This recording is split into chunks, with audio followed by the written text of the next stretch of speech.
High, চলো আজকে একটা ডবল লেয়ার হেয়ার বো বানানো যাক। তো এই বোটা বানানোর জন্য প্রথমে একটা লম্বা এবং চওড়া কাপড় কেটেছি, আর ছোট যে কাপড়টা ওটার থেকে লম্বাতেও একটু কম আর চওড়াতেও একটু কম এরকম মাপ করে কেটেছি। আর লাগবে সরু একটা কাপড়, টোটাল 3টে কাপড় লাগবে। এরপরে উল্টো ভাঁজ করে, মানে সোজা দিকটা ভিতরের দিকে থাকবে এরকম করে, ঠিক যেরকম তোমরা ভিডিওতে দেখছো এরকমভাবে দুটো খোলা মুখ সেলাই করে নিতে হবে।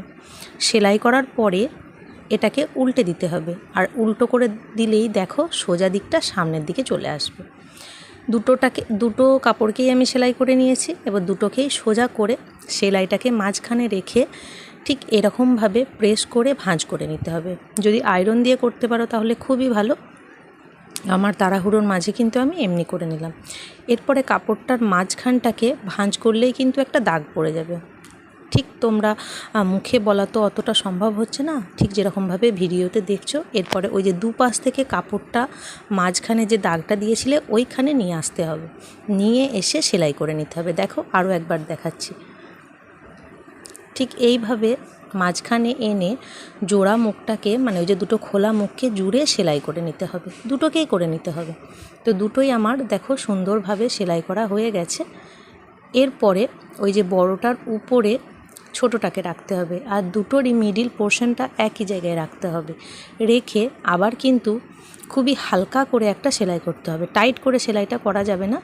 এরপর সেলাইটা করে সুতোটা ধরে টান দিলেই দেখো মাঝখানটা কিন্তু ঠিক এরকমভাবে ভাঁজ পড়ে একটা বউয়ের শেপ চলে আসবে। এরপরে সুতোটাকে বেশ 7-8 পাক মতো পাকিয়ে টাইট করে সিকিওর করে এটাকে মুখটাকে গিঁট দিয়ে নিতে হবে। ব্যাস, এটা কিন্তু বোটা রেডি হয়ে গেল। কি সুন্দর লাগছে না দেখতে? তো রেডি হওয়ার পরে এর মাঝখানে আমি দেবো একটা ক্লিপ। তোমরা ইচ্ছা করলে এটা কিন্তু গার্ডার দিয়েও করতে পারো, তবে আমি এটা ওই ক্লিপ দিয়ে করব। এরপর ক্লিপটাকে কি করে আটকাই দেখো, ওই যে সরু কাপড়টাকে নিয়েছিলাম ওটাকে ভাঁজ করে নিলাম। এরপরে ওই কাপড়ের উল্টো দিকটাতে, মানে বইয়ের উল্টো দিকটাতে ক্লিপটাকে বসিয়ে আমি এই যে সরু যে কাপড়টা আছে ওটা দিয়ে টাইট করে, প্রথমে গিঁট দিতে হবে না কিন্তু, মানে টাইট করে নিয়ে এক্সট্রা অংশটা কেটে নিতে হবে।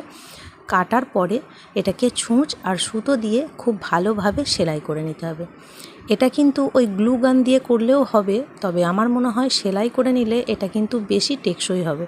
তো এই দেখো, এটা হলো এটার ফাইনাল লুক। দুটো দিকই আমি ঠিক ওইভাবে এক্সট্রা অংশটা কেটে সেলাই করে নিয়েছি।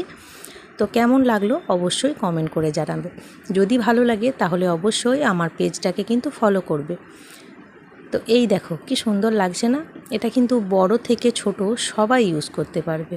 আমার কাছে ভালো লেগেছে, তোমাদের কেমন লাগলো?